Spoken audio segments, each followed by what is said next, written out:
నమస్తే సార్. మా అహింస మెడిటేషన్ ఛానల్ మీకు స్వాగతం పలుకుతుంది మేడం. అలాగే మా అహింస మెడిటేషన్ ఛానల్ యొక్క మెంబర్స్తో మీ యొక్క ధ్యాన అనుభవాలు తెలియజేస్తారని కోరుకుంటూ మీ పేరు మీ ఊరితో ప్రారంభించండి మేడం. పేరు లోకేశ్వర్ రెడ్డి అండి. ఓకే. మా ఊరు విజయనగరం. ఓకే. రీసెంట్గా మ్యారేజ్ అయ్యింది. అమ్మ వాళ్ళది వైజాగ్ అండి. ఓకే. ధ్యానంలోకి ఎప్పుడు వచ్చారు? నేను 2011లో వచ్చానండి. ఓకే మేడం, మీకు వచ్చిన అనుభవాలు చెప్తారా? చెప్తానండి. అంటే నేను మెడిటేషన్ చేస్తే ఏదో అలా బ్లాక్గా వచ్చి ఒకేసారి ఒక 2011లో నేను నాన్ వెజ్ మానేశానండి. Super madam. 2011లో మానేశాను. తర్వాత అలా మెడిటేషన్ చేస్తూ ఉంటే మా అమ్మ బలవంతంగా తీసుకొచ్చి కూర్చొని పెట్టడం, అలా మెడిటేషన్ చేయడం, అలా చేయడం లాస్ట్కి నేను సింహాచలంలో 2011లో వచ్చానండి మెడిటేషన్కి. పత్రిజీ తాతని కలిసాను ఆ రోజు. తర్వాత ఆ మధ్యలో ఇంక మళ్ళీ స్టడీస్ అనేసి నేను ఆపాను. మళ్ళీ మధ్యలో ఇప్పుడు వచ్చానండి. 2023లో వచ్చాను, డిసెంబర్ కడతాల్లో. నాకు అప్పుడు వరకు ఇంటికి అంటే నేను డిసప్పాయింట్లో ఉన్నా. మ్యారేజ్ అయింది, నేను జాబ్ చేయలేదు అది ఇది అనేసి. కానీ నేను ఏదో లక్ష్యంతోనే వచ్చాను అనేసి అక్కడ ఒక ఆమె గుర్తొచ్చారు, అనిత అనేసి, కరీంనగర్. ఆవిడ చెప్పారు అనమాట, అమ్మగారు గారు చెప్పారు, ఇలాగా మీకు ధ్యానంలోనే మంచి ఇది ఉంది, ప్రతిభ ఉంది, మీరు ధ్యానంలోనే ఉంటే ఇంకా ముందుకి స్థాయికి వెళ్తారు, అలాగే మీరు పెద్ద ఆఫీసర్ అవుతారు అనేసి నాకు హామీ ఇచ్చి కొంచెం నా భుజాన్ని తట్టిందండి. ఇప్పుడు నేను గ్రూప్ 2కి చదువుతున్నానండి. Okay madam. ధ్యానం వల్ల అవుతుంది, ఏదైనా సాధించగలరు అది ఇది అనేసి చెప్పారు సార్. Okay madam.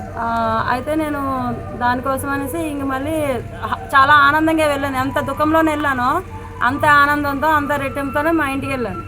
మళ్ళీ ఇప్పుడు ఇక్కడ ప్రకృతి వ్యాలీకి వచ్చానండి. మొన్న 5వ తారీఖున వచ్చాను. ఇక్కడ ధ్యానం అనుభవం ఏంటంటే నాకు మెడిటేషన్ చేయడం, నాకు నా గత జన్మ కనబడ్డది.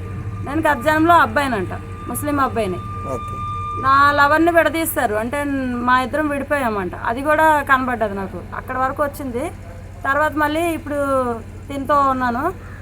నా హస్బెండ్తో కూడా గత జన్మ అనుభవం ఏదో ఉందన్నమాట. దానికి గాను మళ్ళీ తను నన్ను గత జన్మలో బాధ పెట్టాడంటే ఇప్పుడు నేను తన్ని అంటే బాధ పెట్టట్లేదు, ఐ మీన్ థింక్ మామూలుగానే ఉన్నాం. బాధ పెట్టుకుంటే మళ్ళీ కర్మ పెద్దది అవుతుంది కదా. అంతే కదా మేడం. సార్ మేడం, ఇప్పుడు ఎంత అజ్ఞానం ఉంటే అంత కర్మ తొలుగుతుంది అని అంటారు కదా. అవును సార్. దాని గురించి ఏమైనా చెప్తారా?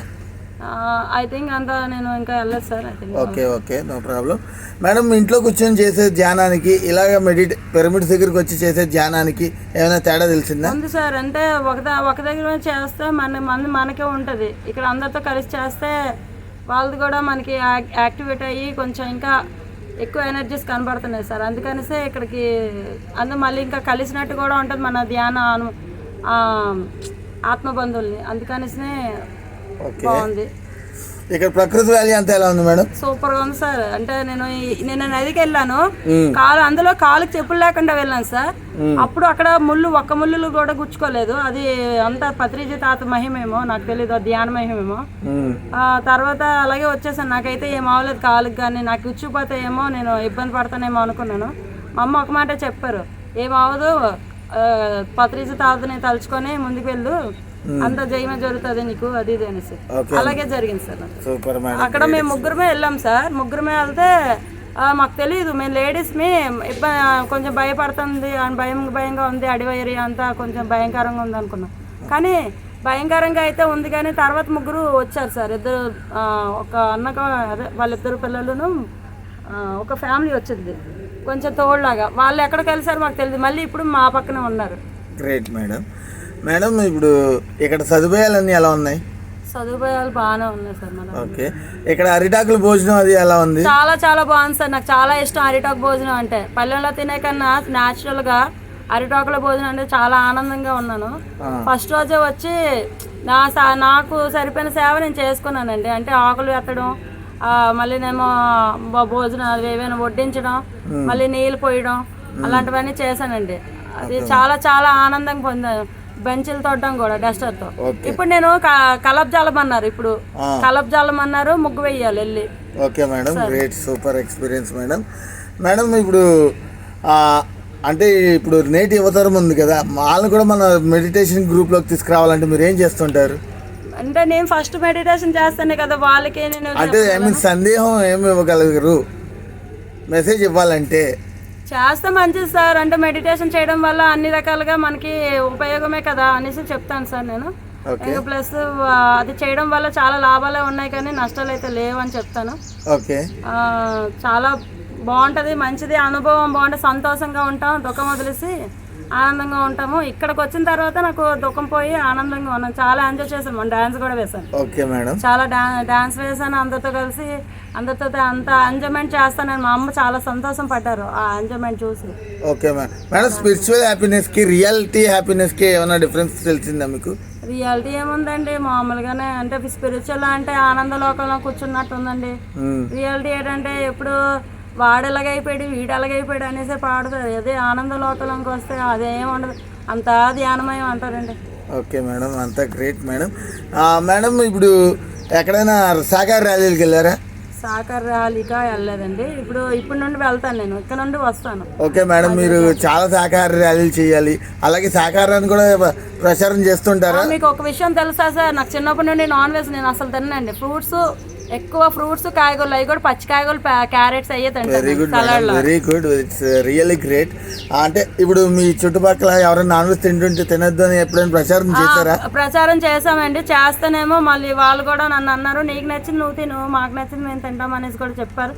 సరే మీరు అలాగే ఉండండి, సరే మేము చెప్పాను, మీకు ఎప్పుడు మానాలనిపిస్తే మానండి అన్నారు. మా ఆయన గారు మాత్రం ఒక మాట అన్నారు, నీకు ఇష్టం లేకుండా లోకి, నా పేరు లోకి అంటాను, నా ముద్దుగా లోకేశ్వరి నా పేరు, లోకి అనేసి అంటారు. ఆ లోకి నీకు నచ్చిపోతే నువ్వు వండకరా, నేను బయటని తినేసి వచ్చేస్తాను, ఎప్పుడో తినాలనిపిస్తే. నేను ముందుకి రిటైర్ అయిపోతే ఆర్మీ అండి మా ఆయన గారు, రిటైర్ అయిపోతే నేను మానేస్తాను, నేను మానేసి నీతోనే ఉంటాను రా అనేసి అన్నారు. ఫస్ట్లోనే అప్పుడు కడతాలకు వచ్చాం సార్, ఎవరు అసలు ఇక్కడ 11 రోజులు లాగా లేదు, మామూలుగా ఉంది నార్మల్. అప్పుడు నార్మల్ డేస్లో వచ్చాం కడతాలకి 2021లో. వస్తే అతను అన్నారు వెళ్దాము కడతారు అది ఇది అనేసి అన్నారు. మేము మెడిటేషన్ అది నేనే దొంగనండి మెడిటేషన్ చేయడానికి, అతనే బాగా చేస్తారు మెడిటేషన్ ఆ రోజు. అంటే అతనికి ఇంట్రెస్ట్ ఉంది, బయటికి కనబడట్లేదు, అలా తను కూడా చెప్పాడు వస్తాను నేను మెడిటేషన్లోకి ఎప్పటికైనా అనేసి. ఓకే మేడం, చాలా మంచి ఆయన మా ఆయన, రియల్లీ గ్రేట్ మేడం. మేడం మా అహింస మెడిటేషన్ ఛానల్ అని మేము 1 year బ్యాక్ లాంచ్ చేసాం. మీరు already PMC channel, pyramid meditation channel గురించి తెలుసుకుని ఉంటారు కదా, అలా మేము అహింస మెడిటేషన్ ఛానల్ అని చెప్పి లాంచ్ చేసాం. దీని గురించి ఏమైనా ఒక 2 మాటలు చెప్తారా? అహింస అని పెట్టాం కదా పేరు, దాని గురించి. అహింస మార్గంలో నడవండి మెడిటేషన్ మాస్టర్స్ అందరూ అంటూ మేము ప్రచారం చేస్తున్నాం కదా, దాని గురించి ఏమైనా చెప్పగలుగుతారా? అంటే శాటిలైట్ లెవెల్లో అవ్వాలి ఇది కూడా అనేసి అట్లా మా ఛానల్ని శాటిలైట్ లెవెల్లో తీసుకెళ్లాలా వద్దంటారా, అది నేను అడుగుతున్నా. తీసుకెళ్ళాలి సార్, తీసుకెళ్ళాలి. శాటిలైట్ లెవెల్లో తీసుకెళ్తేనే కదా సార్, అంటే ఇప్పుడు మనకి మొత్తం జగత్ అని తెలుస్తుంది, ఇంకా తెలియలేని వాళ్ళకి కూడా తెలుస్తుంది కదా సార్. ఓకే మేడం, మీ విలువైన సమయాన్ని మా అహింస మెడిటేషన్ ఛానల్ వారికి కేటాయించినందుకు మా ఛానల్ తరపు నుంచి ధన్యవాదాలు మేడం. అలాగే మీరు ఇంకా ఉన్నత స్థితికి రావాలి, ఉన్నత ధ్యాన స్థితికి రావాలని మేము కోరుకుంటున్నాం మేడం. అలాగే శాకాహార ర్యాలీలో పాల్గొనండి మేడం తప్పకుండా. అలాగే మా ఛానల్ సబ్స్క్రైబ్ చేయండి మేడం. అలాగే మీ ధ్యాన మిత్రులతో, బంధుమిత్రులందరితో కూడా సబ్స్క్రైబ్ చేయించండి madam. Thank you madam, thank you so much. Thank you sir, thank you.